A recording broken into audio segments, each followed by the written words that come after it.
जय हिंद दोस्तों, स्वागत है आप सभी का इस वीडियो में। मैं हूं मयूर मोगरे। तो आज है 15 सितंबर और आज के द हिंदू न्यूज़पेपर में क्या ख़ास न्यूज़ है हमारे एग्ज़ाम पर्सपेक्टिव से, आइए देखते हैं। यहाँ पर फ्रंट पेज अगर हम देखें तो फ्रंट पेज में यहाँ पर कांग्रेस मेल्टडाउन इन गोवा, ये सारी चीज़ें जो है पॉलिटिकल चीज़ें हमारे एग्ज़ाम पर्सपेक्टिव से बिल्कुल इम्पॉर्टेंट नहीं है। देन उसके बाद यहाँ पर अगर हम देखते हैं तो Hindi not a competitor of regional language, ऐसा यहाँ पर बोला गया है। बेसिकली किया क्या गया है, ऑफिस में बाकी जगहों पर हिंदी को प्रमोट करने की बात की जा रही है।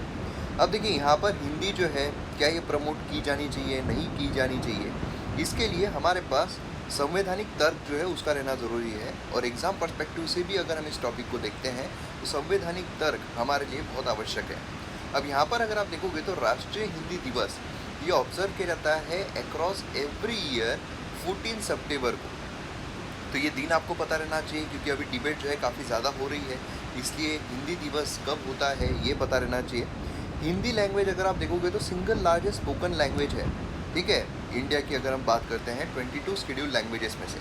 अब यहाँ पर 22 शेड्यूल लैंग्वेजेस जो है क्या उसमें इंग्लिश आती है या नहीं आती है, ये आप मुझे कमेंट सेक्शन में बताइए। देन कॉन्स्टिट्यूंट असेंबली जो इंडिया की, उन्होंने हिंदी जो देवनागरी में लिखी हुई है, देवनागरी मतलब क्या है कि देखिए जैसे अभी यहाँ पर हम हिंदी जो है ऐसे लिख रहे हैं या फिर मयूर जो है वो ऐसे लिख रहे हैं, लेकिन देवनागरी मतलब क्या है, इस तरीके से अगर हम लिख रहे हैं इसको हम देवनागरी स्क्रिप्ट जो है वो बोलते हैं। तो हमारी कॉन्स्टिट्यूंट असेंबली ने एडॉप्ट किया है हिंदी जो देवनागरी स्क्रिप्ट में लिखी हुई है along with English as official language. तो इंग्लिश एंड हिंदी जो देवनागरी में लिखी हुई है एज अ ऑफिशियल लैंग्वेज। बहुत सारे लोगों को कन्फ्यूजन होता है कि भाई हिंदी जो है हमारा नेशनल लैंग्वेज है। जी नहीं, हमारी कोई भी नेशनल लैंग्वेज नहीं है, हमारी ऑफिशियल लैंग्वेज है, ठीक है। एंड देन उसके बाद हमें कुछ आर्टिकल्स देखने को मिलते हैं, जैसे आर्टिकल जो है वो आता है आर्टिकल 343, ठीक है, आर्टिकल 343(1) आता है। ये अगर आप देखोगे तो ऑफिशियल लैंग्वेज जो है यूनियन गवर्नमेंट की वो हिंदी रहेगी देवनागरी में, ऐसा यहाँ पर बोला गया है। देन 351 आता है जहाँ पर यूनियन जो है उनको डायरेक्टिव्स दिए गए हैं कि वो यहाँ पर हिंदी लैंग्वेज के डेवलपमेंट के लिए काम करें। हिंदी लैंग्वेज जो है वो हमें 8 शेड्यूल में, 22 लैंग्वेजेस जो है उसके 8 शेड्यूल में देखने को मिलती है, ठीक है। और फर्स्ट वर्ल्ड हिंदी कॉन्फ्रेंस जो है ऑर्गेनाइज किया गया नागपुर में 1975 में। तो ये कुछ फैक्ट्स है जो आपको पता रहने चाहिए, ठीक है। ये मतलब आपको न्यूज़ नहीं, यही मैं बोलता हूँ कि आपको पढ़ना कैसे है न्यूज़ को, ये इंपॉर्टेंट है ना। नहीं तो आप न्यूज़ पढ़ लोगे कोई मतलब नहीं। अच्छा, हिंदी को प्रमोट करने की बात की जा रही है तो पेपर में क्या ऐसा आएगा यूपीएससी में कौन सी लैंग्वेज को यूनियन गवर्नमेंट प्रमोट कर रही है, हिंदी को प्रमोट कर रही है, नहीं ऐसा नहीं आएगा। ये सारी चीज़ें उससे रिलेटेड आपको एग्जाम में पूछी जाएगी, ठीक है। तो यहाँ पर ये हो गया। देन उसके बाद यहाँ पर minister of external affair Atal Bihari Vajpayee ji जो है उस समय मतलब 1977 में उन्होंने अपनी स्पीच हिंदी में दी थी यूनाइटेड नेशंस में। तो ये कुछ चीज़ें आपको ध्यान में रखनी है। देन उसके बाद अगर हम यहाँ पर आते हैं तो हमें देखने को मिलता है कैडेट्स यहाँ पर Jammu and Kashmir lake.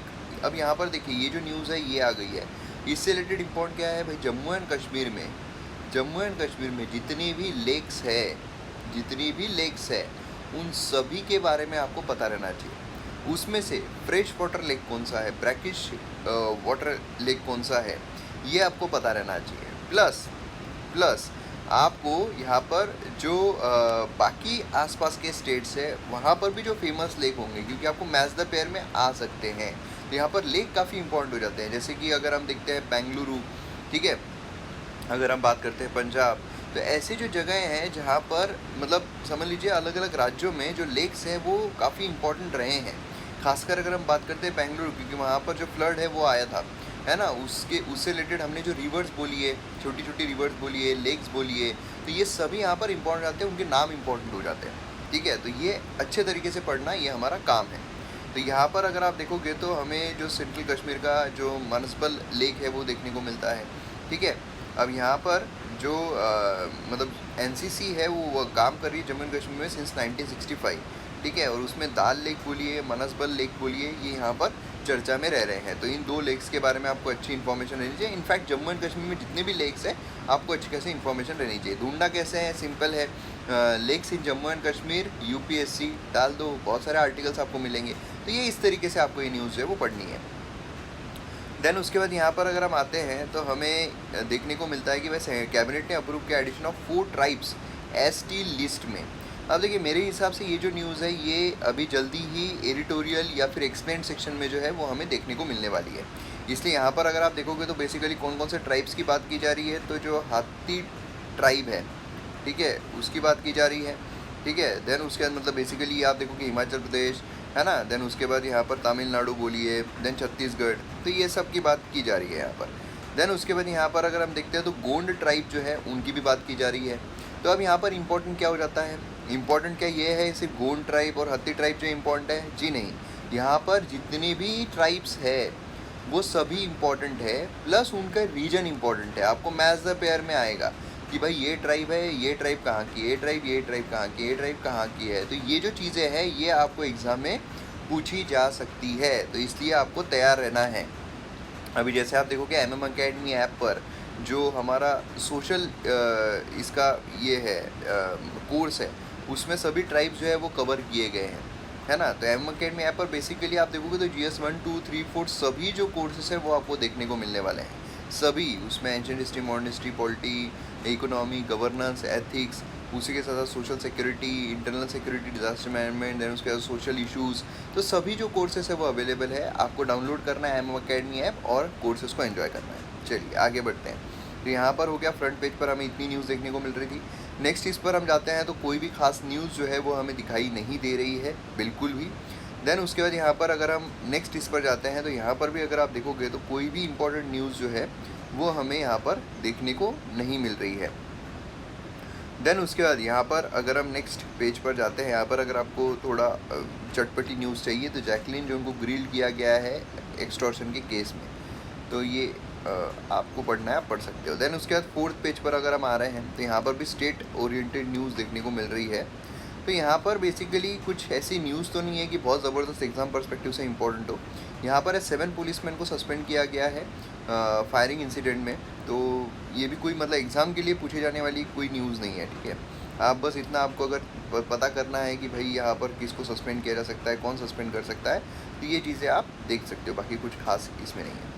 Then उसके बाद अगर हम नेक्स्ट इस पर आते हैं तो यहाँ पर भी मतलब बेसिकली 5th जो पेज है वहाँ पर भी अगर आप देखोगे तो कोई भी खास न्यूज़ जो है वो हमें देखने को नहीं मिल रही है एग्ज़ाम पर्सपेक्टिव से अगर हम देखते हैं तो। देन उसके बाद यहाँ पर एडिटोरियल पेज आता है, तो एडिटोरियल पेज में यहाँ पर future of old times in India है। अब देखिए यहाँ पर हुआ क्या है कि इनका बोलना बेसिकली क्या है, इनका बोलना हमें बस इतनी इसमें पता चल जाता है कि भाई इनको बताना क्या है, ठीक है, और ये हेडलाइन से पता चल जाता है कि इन्होंने सोल्यूशन क्या दिया हुआ है। अब यहाँ पर उन्होंने बोला हुआ है कि भाई लाइफ एक्सपेक्टेंसी जो है इंडिया में वो यहाँ पर डबल हो गई है, मतलब पहले 1940s में अगर हम देखते हैं 32 ईयर्स थी, लेकिन अब यहाँ पर 70 ईयर्स हो चुकी है। अब यहाँ पर पहले ऐसा था, महिलाएं जो है उनकी पूरी आधी ज़िंदगी जो है वो प्रेगनेंसी में जाती थी, 8-8 10-10 बच्चे पैदा करते थे, तो आधी ज़िंदगी उनकी प्रेगनेंसी में चल जाती थी। लेकिन अब वो जो कम हो गया है, अब 2 बच्चे जो है वही अच्छे, इस तरीके से अब चीज़ें चल रही है। तो मतलब मोस्ट ऑफ द टाइम जो महिलाओं का है वो यहाँ पर लिबरेटेड रहती है प्रेगनेंसी से, तो ये कुछ गुड न्यूज़ है। लेकिन बैड न्यूज़ क्या है, बैड न्यूज़ ये है कि जो एजेड है, मतलब जो एल्डरली उनका टाइम पीरियड आता है, तो वहाँ पर ये फास्ट ग्रो हो रहा है, मतलब एल्डरली जो पॉपुलेशन है वो हमारे इंडिया में ग्रो हो रही है। तो और अभी अगर आप देखोगे तो 9% से 18% चली जाएगी वो 2036 तक।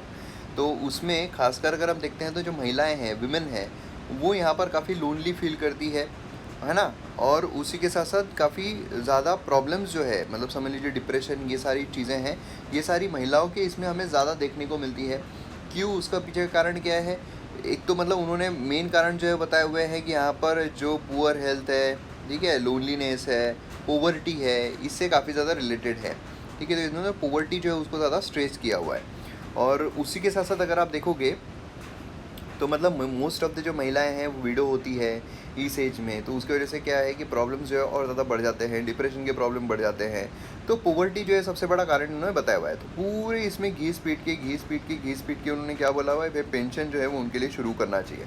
अभी हम पेंशन शुरू कर रहे हैं बिलो पॉवर्टी लाइन लोगों के लिए, लेकिन बिलो पॉवर्टी लाइन नहीं, हमें यहाँ पर क्या करना चाहिए, सभी के लिए यूनिवर्सली यहाँ पर जो पेंशन है वो प्रोवाइड करनी चाहिए।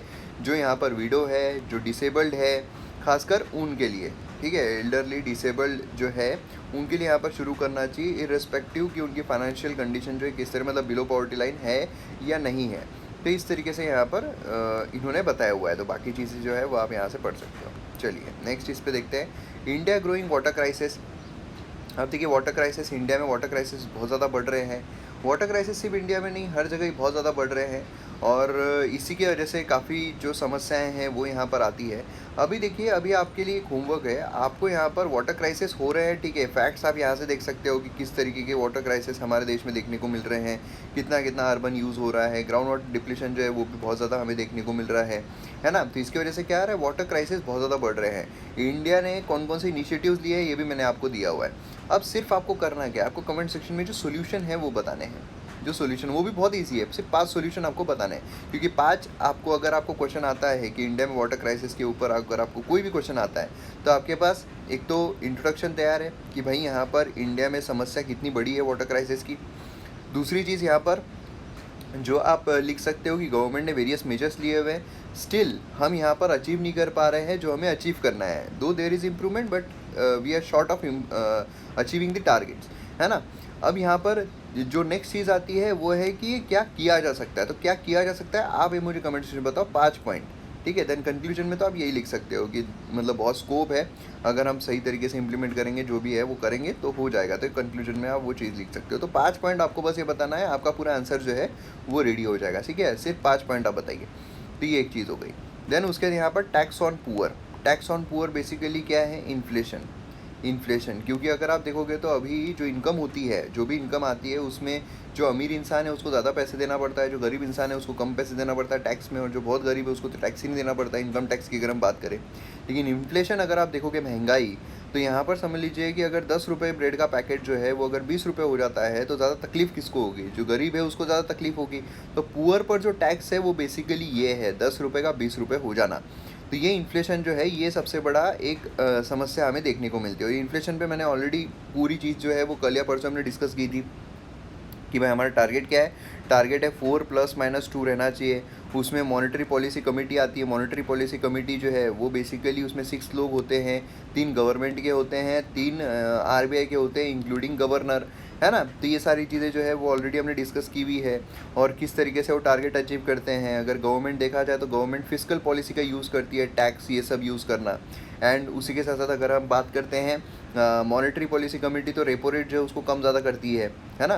तो ये चीज़ें हमने ऑलरेडी देखी हुई है, तो ये चीज़ आपको ध्यान में रखना है। यही सारी चीज़ें बताइए, इन्फ्लेशन उसी के बारे में बताया हुआ है। उसी के बाद साथ वेजिटेबल्स पर क्या असर पड़ता है, हेल्थ पर क्या असर पड़ता है, एजुकेशन पर क्या असर पड़ता है ना। तो ये सारी चीज़ें जो है उसके बारे में यहाँ पर बताया हुआ है।